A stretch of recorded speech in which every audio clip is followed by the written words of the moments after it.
धीरज मजदूरी का काम करता था। धीरज के घर में उसकी माँ, उसकी पत्नी नीलम और उसकी बहन मधु थी। धीरज तो पढ़ा लिखा नहीं था, लेकिन धीरज की पत्नी नीलम पढ़ी लिखी थी। वो घर का सारा काम करती थी। मधु अभी कॉलेज में पढ़ती थी। अरे बहू, थोड़ा आराम कर लिया कर। दिन भर काम करा करती हो, थोड़ा आराम कर लिया करो, नहीं तो बीमार पड़ जाओगी। मैं तुम्हें कभी बैठे देखती ही नहीं हूँ। अरे मधु, तू भी कुछ काम कर लिया कर। दिन भर गांव में घूमा करती हो, अपनी भाभी का काम में हाथ बटाया करो। दिन भर इधर उधर घूमने से तो अच्छा ही है। अरे माँ, तुम भी ना मुझे दिन भर सुनाती रहती हो। मैं कहाँ घूमती हूँ, मैं तो दिन भर घर ही में रहती हूँ। बस कॉलेज जाती हूँ बस, और तो दिन भर घर ही में रहती हूँ। दिन भर सुनाती रहती हो, भाभी के सामने मेरी बेइज्जती करती रहती हो। अरे माँ जी, आप मधु से कुछ मत कहिए। थोड़ा ही काम तो रहता है। इतना काम तो मैं अपने घर में भी करती थी। आप लोग बैठिए, मैं अभी आपके लिए चाय बना कर लाती हूँ। वो भी अभी आने ही वाले होंगे, उनके भी आने का समय हो गया है। फिर नीलम सबके लिए चाय बनाती है। फिर थोड़ी देर बाद धीरज भी घर आ जाता है।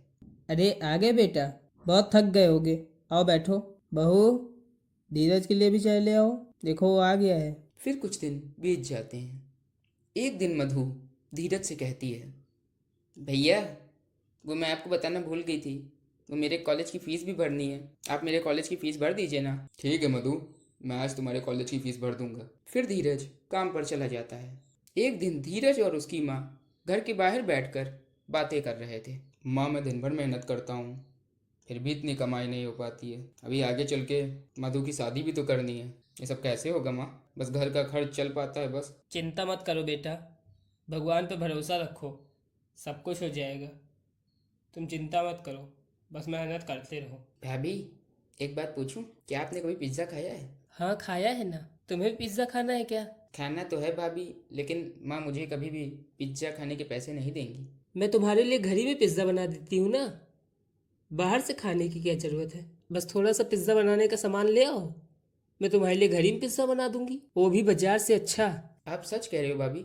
आप मजाक तो नहीं कर रहे हैं? नहीं, मैं सच कह रही हूँ। मैं सच में तुम्हारे लिए घर में पिज़्ज़ा बना दूंगी, बस थोड़ा सा बाजार से सामान ले आओ। तो ठीक है भाभी, मैं पिज्ज़ा का सामान लाने के लिए थोड़े पैसे माँ से मांग लेती हूँ। फिर मधु अपनी माँ से पिज्ज़ा का सामान लाने के लिए थोड़े पैसे मांगती है। माँ, थोड़े पैसे मुझे दे दो। क्यों चाहिए तुझे पैसे? अरे माँ, वो भाभी कह रही थी कि वो घर ही में पिज़्ज़ा बना लेती हैं। बस कह रही थी थोड़ा सा सामान ले आओ, घर ही में पिज़्ज़ा बना देंगी। माँ, मेरा पिज़्ज़ा खाने का बहुत मन है, थोड़े ही पैसे में पिज़्ज़ा का सामान मिल जाएगा। मेरे पास पैसे नहीं है, रोज तू पैसा मांगा करती है। अरे माँ जी, दे दीजिए ना, मधु का बहुत मन है पिज्ज़ा खाने का। बस थोड़े से ही पैसे में पिज्ज़ा का सामान आ जाएगा, और मैं उसके लिए पिज्ज़ा घर में बना दूंगी। दे दीजिए ना माँ जी। ठीक है बहू, तू कहती है तो मैं पैसे दे देती हूँ। फिर मधु माँ से पैसे लेकर पिज़्ज़ा बनाने का सामान लेने बाजार जाती है। अरे भैया, वो पिज़्ज़ा सॉस दे देना और पिज़्ज़ा बेस दे देना। फिर मधु पिज़्ज़ा बनाने का सामान लेकर घर आ जाती है। ये लो भाभी, मैं पिज़्ज़ा बनाने का सामान ले आई, चलो पिज़्ज़ा बनाते हैं। फिर नीलम और मधु पिज़्ज़ा बनाने के लिए किचन में जाती हैं। अरे मधु, घर में तो कोई सब्जी ही नहीं है, मैं तुमसे सब्जी मंगाना तो भूल ही गई। अरे भाभी, अब तो पैसे भी ख़त्म हो गए। अब सब्जी लाने के लिए माँ से फिर पैसे मांगने पड़ेंगे। माँ पैसे नहीं देंगी अब। फिर नीलम की नज़र किचन में रखे हुए टमाटरों पर पड़ती है। चलो कोई बात नहीं मधु, टमाटर तो रखे हैं, मैं तुम्हारे लिए टमाटर पिज्ज़ा बना दूंगी। टमाटर तो रखे ही हैं। भाभी, अच्छा तो बनेगा ना टमाटर पिज़्ज़ा? स्वाद अच्छा रहेगा ना? हाँ मधु, बहुत ही स्वादिष्ट बनता है टमाटर पिज्ज़ा, तुम्हें मज़ा आ जाएगा खाकर। तुम चिंता मत करो। तो फिर चलो भाभी, जल्दी से बनाते हैं, मुझे बहुत ज़ोरों की भूख लगी है। फिर नीलम मधु के लिए टमाटर पिज़्ज़ा बनाना शुरू कर देती है। वह भाभी, बहुत ही बढ़िया खुशबू आ रही है। देखने में भी बहुत अच्छा लग रहा है टमाटर पिज़्ज़ा। देखने में ही लग रहा है बहुत ही स्वादिष्ट होगा ये। माँ देखो, भाभी ने कितना स्वादिष्ट टमाटर पिज़्ज़ा बनाया है। आप भी खाइए ना, बहुत ही स्वादिष्ट है टमाटर पिज़्ज़ा। देखने में कितना स्वादिष्ट लग रहा है। मुझे नहीं खाना पिज्ज़ा, मुझे नहीं पसंद ये सब। अरे माँ जी, एक बार खाकर तो देखिए, बहुत स्वादिष्ट बना है पिज्ज़ा। वाह बहू, बहुत ही स्वादिष्ट बना है पिज्ज़ा, मज़ा आ गया खाकर।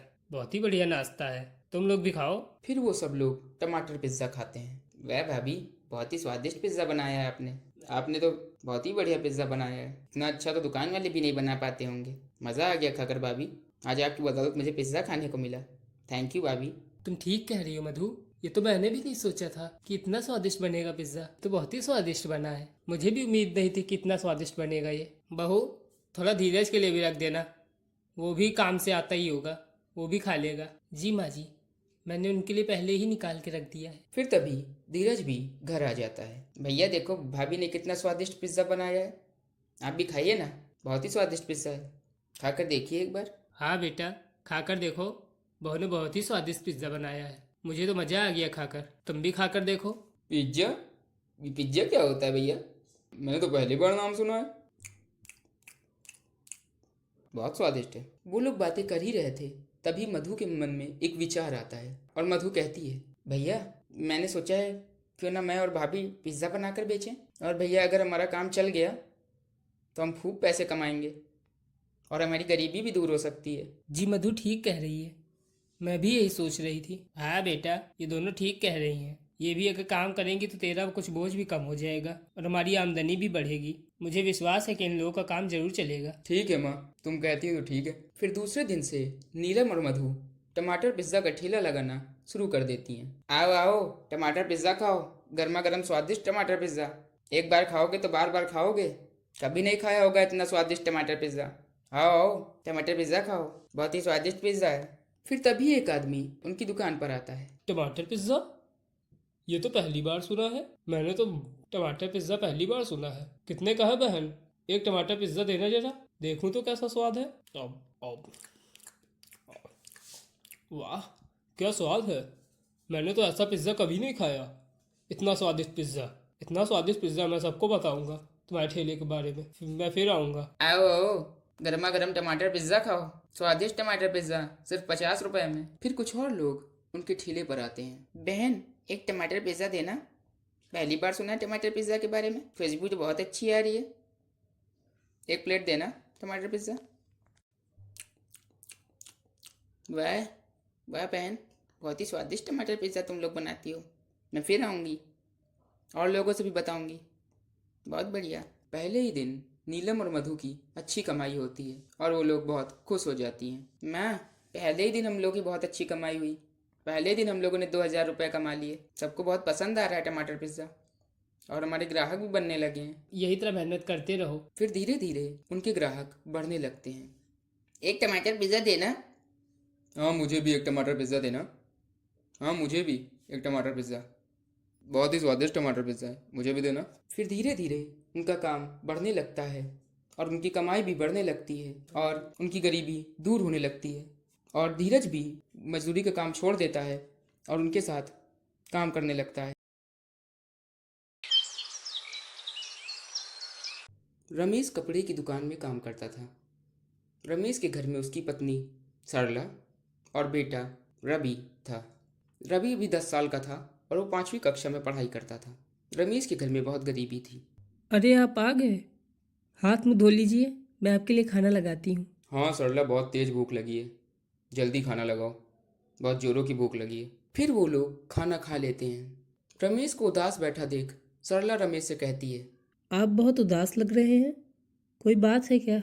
नहीं कोई बात नहीं सरला, आज दुकान में बहुत काम था, बस थोड़ा थक गया हूँ। अगर कोई बात होती तो मैं तुमसे ज़रूर बताता, कोई परेशानी की बात नहीं है, बस थोड़ा थकान है मुझे। फिर कुछ दिन बीत जाते हैं। एक दिन रवि अपनी माँ सरला से कहता है, माँ वो मेरे स्कूल की फ़ीस भरनी है। टीचर कह रही थी कि अगर जल्द से जल्द फ़ीस ना भरी तो स्कूल में अंदर आने नहीं दिया जाएगा।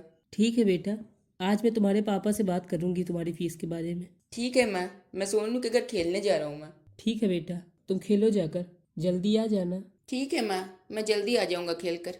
सुनिए जी, रवि की स्कूल की फ़ीस भी भरनी है। रवि कह रहा था कि जल्द से जल्द अगर उसकी फ़ीस जमा ना हुई तो इसे स्कूल में आने नहीं दिया जाएगा, और घर का राशन भी लाना है। राशन भी घर का ख़त्म होने वाला है, कुछ पैसे दे देता तो काम चल जाता। हाँ सरला, मुझे पता है, लेकिन इस महीने के पैसे मैंने मकान मालिक को दे दिए। 2 महीने का घर का किराया बाकी था और हम लोगों ने 2 महीने से घर का किराया नहीं दिया था, वो भी पीछे पड़ा था। सारे पैसे मकान मालिक को ही दे दिए, अब कुछ पैसे बचे ही नहीं हैं। लेकिन तुम चिंता मत करो, मैं सेठ जी से कल बात करूँगा, उनसे कहूँगा थोड़ा एडवांस दे दें। एडवांस लेकर रवि की स्कूल की फ़ीस भर दूँगा और घर का थोड़ा राशन भी ले आऊँगा। फिर कुछ दिन बीत जाते हैं। फिर रमेश बीमार पड़ जाता है और कुछ दिन दुकान पर नहीं जाता है। ठीक होने के बाद जब वो दुकान पर काम करने के लिए जाता है तो वो देखता है कि उसकी जगह पर दूसरे आदमी को रख लिया गया है। रमेश, मैंने तुम्हारी जगह पर दूसरे आदमी को रख लिया है। लेकिन सेठ जी, अगर आप मुझे नौकरी से निकाल देंगे तो मैं कहाँ नौकरी ढूंढूंगा? मैं इतने दिनों से आपके यहाँ काम कर रहा हूँ। ये मत करिए सेठ जी, मुझे नौकरी से मत निकालिए सेठ जी। अब मैं कुछ नहीं कर सकता रमेश। मैंने दूसरे आदमी को तुम्हारी जगह पर रख लिया है। अब मैं उसे नहीं निकाल सकता। तुम 2-4 दिन काम पर नहीं आए तो मैंने सोचा कि तुमने नौकरी छोड़ दी है और तुम कहीं और काम करने लगे हो। अब अगर कोई जगह खाली होगी तो मैं तुम्हें बताऊंगा। अभी के लिए मैं तुम्हें नहीं रख सकता। फिर मोहन उदास होकर अपने घर लौट आता है। अरे, आप आज जल्दी आ गए काम से? क्या बात है, आप इतना उदास क्यों हैं? कोई बात है क्या? बताइए। सरला, मुझे सेठ जी ने नौकरी से निकाल दिया है। उन्होंने मेरी जगह दूसरे आदमी को रख लिया है। वो मैं 2-4 दिन बीमार होने की वजह से दुकान पर काम करने के लिए नहीं गया था ना, तो उन्हें लगा कि मैंने नौकरी छोड़ दी है, इसीलिए उन्होंने दूसरे आदमी को रख लिया। अब मुझे दूसरी जगह नौकरी ढूंढनी पड़ेगी। पता नहीं नौकरी मिलेगी या नहीं। कल से मैं दूसरी जगह नौकरी ढूंढूंगा। आप परेशान मत होइए, आपको कोई ना कोई नौकरी मिल ही जाएगी। फिर दूसरे दिन से रमेश दूसरी जगह नौकरी ढूंढना शुरू कर देता है, लेकिन उसको कोई भी नौकरी नहीं मिलती है और थक हार कर वो घर वापस आ जाता है। एक दिन रवि सरला से कहता है, मैं वो सोनू के घर में छोले भटूरे बने थे, मुझे भी छोले के भटूरे खाने हैं माँ। मेरे लिए छोले भटूरे बनाओ ना। मैंने खाया था सोनू के घर में, बहुत ही स्वादिष्ट होते हैं छोले भटूरे। माँ तुम भी बनाओ ना, बना दो ना माँ, बना दो। ठीक है बेटा, मैं तुम्हारे लिए छोले भटूरे बनाऊंगी। मैं अभी जाकर बाजार से सामान लेकर आती हूँ और तुम्हारे लिए छोले भटूरे बनाती हूँ। फिर सरला बाजार जाकर सामान लेकर आती है। अरे, भटूरे भी तो बनाने हैं। भटूरे बनाने के लिए मैदा लाना तो भूल ही गई। अब मैं भटूरे कैसे बनाऊंगी? सरला ये सोच ही रही थी, तभी सरला की नज़र किचन में रखे हुए पाव पर पड़ती है। एक काम करती हूँ, थोड़े पाव रखे हैं, इन्हीं को छोले के साथ दे देती हूँ। क्या पता ये भी उसके साथ अच्छे लगे। फिर सरला छोले के साथ पाव को गरम करके रवि को खाने के लिए देती है। अरे माँ, छोले के साथ पाव? भटूरे कहाँ हैं? छोले के साथ तो भटूरे खाए जाते हैं ना माँ। हाँ बेटा, तुम ठीक कह रहे हो, लेकिन मैं बाजार से भटूरे बनाने के लिए मैदा लाना भूल ही गई थी और किचन में थोड़े पाव रखे थे, तो मैंने सोचा क्यों ना इन्हीं को छोले के साथ गरम कर लूँ और दे दूँ। खाकर देखो छोले के साथ पाव कैसे लग रहे हैं और बताओ कैसा स्वाद है, अच्छा है या नहीं। फिर रवि छोले और पाव खाता है। वह माँ, छोले और पाव तो बहुत ही स्वादिष्ट हैं। फिर थोड़ी देर बाद रमेश भी घर आ जाता है। अरे, आ गए आप? आइए बैठिए, मैं आपके लिए कुछ खाने के लिए लाती हूँ। फिर सरला रमेश के लिए भी छोले और पाव खाने के लिए लाती है। ये लीजिए छोले के साथ पाव। छोले के साथ भटूरे तो खाए हैं, छोले के साथ कभी पाव तो नहीं खाया। सरला, ये क्या तुमने बनाया है? आप खाकर तो देखिए, रवि को बहुत स्वादिष्ट लगे खाने में। रवि बहुत बड़ाई कर रहा था, आप खाकर देखिए कैसे लगते हैं।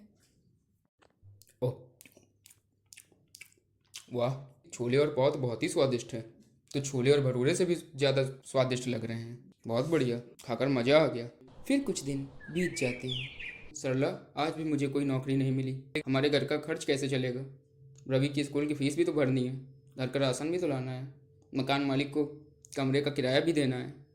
कैसे होगा सरला ये सब? नौकरी मिल ही नहीं रही है। जी, मैं सोच रही थी कि जब तक आपको नौकरी नहीं मिल जाती तब तक मैं ही कुछ काम करूं। कौन सा काम करोगी तुम? वो मैं सोच रही थी कि मैं छोले पाव का ठेला लगाऊं। छोले भटूरे तो सबने खाए हैं, लेकिन छोले पाव किसी ने नहीं खाए। शायद सबको अच्छा लगे। तुम्हारी बात तो ठीक है, उस दिन तुमने बहुत ही स्वादिष्ट छोले और पाव बनाए थे और मुझे भी नौकरी नहीं मिल रही है।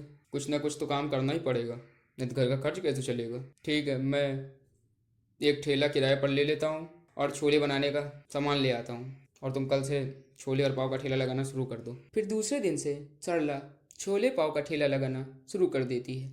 आइए आइए, गर्मा गर्म छोले पाव खाइए, एकदम स्वादिष्ट छोले पाव। एक बार खाएंगे तो बार बार आएंगे। आइए आइए। सरला की आवाज़ सुनकर लोगों की नज़र सरला के ठेले पर पड़ती है। फिर तभी एक ग्राहक सरला के ठेले पर आता है। छोले पाव? छोले पाव? छोले भटूरे तो खाए हैं, छोले पाव तो कभी नहीं खाए। अरे बहन, छोले पाव क्या होता है? लगा दो एक प्लेट, देखूं तो कैसा स्वाद है। छोले पाव तो आज तक कभी नहीं खाए। खाकर तो देखिए, एक बार खाएंगे तो बार बार आएंगे, इतना स्वादिष्ट है। आपने ये कभी नहीं खाया होगा। फिर सरला उस आदमी को एक प्लेट छोला पाव देती है। उम, उम, वह छोले पाव खाकर तो मज़ा आ गया। छोले भटूरे से भी ज़्यादा स्वादिष्ट है। बहुत बढ़िया बहन, मैं फिर आऊँगा। और लोगों को भी बताऊंगा तुम्हारे छोले पाव के बारे में। बहुत बढ़िया, बहुत ही स्वादिष्ट छोले पाव बनाती हो तुम। अरे बहन, एक प्लेट मुझे भी छोले पाव देना, देखूं तो क्या है। कभी खाया नहीं छोले और पाव, खाकर देखूं। बहुत जोरों की भूख लगी है। और मेरे दोस्त को भी दे दो। हैं? बहन मुझे भी एक प्लेट दे दो, देखो तो क्या है। फिर धीरे धीरे सरला के ग्राहक बढ़ने लगते हैं और उसके ठेले पर भीड़ लगना शुरू हो जाती है। एक बार जो सरला के छोले पाव खाता था वो बार बार आता था। बहन 2 प्लेट छोले पाव देना जरा। बहन 2 प्लेट छोले पाव देना। हाँ मुझे भी 3 प्लेट देना। बहन मुझे भी एक प्लेट दे दो जरा, देखो कैसा है। नाम तो बहुत सुना है तुम्हारे छोले पाव का। मुझे भी चाहिए एक छोले पाव। मुझे भी 1 प्लेट छोले पाव देना। फिर धीरे धीरे सरला के ग्राहक बढ़ने लगते हैं और सरला की कमाई, और सरला बहुत ही अच्छी कमाई करने लगती है और उसकी कमाई बढ़ने लगती है। सरला, मैंने तो सोचा भी नहीं था कि तुम्हारे छोले पाव लोगों को इतना पसंद आएंगे। अब मैं भी तुम्हारे साथ काम करूंगा। मुझे नौकरी मिल ही नहीं रही है, बड़ी दुकान खोलेंगे। जी आप ठीक कह रहे हैं, मैंने भी नहीं सोचा था मेरे छोले पाव इतना ज़्यादा बिकेंगे। ये सब भगवान की कृपा से हुआ है। फिर धीरे धीरे उन लोगों का काम बढ़ने लगता है और वो थोड़े ही दिन में एक बड़ी दुकान खोल लेते हैं।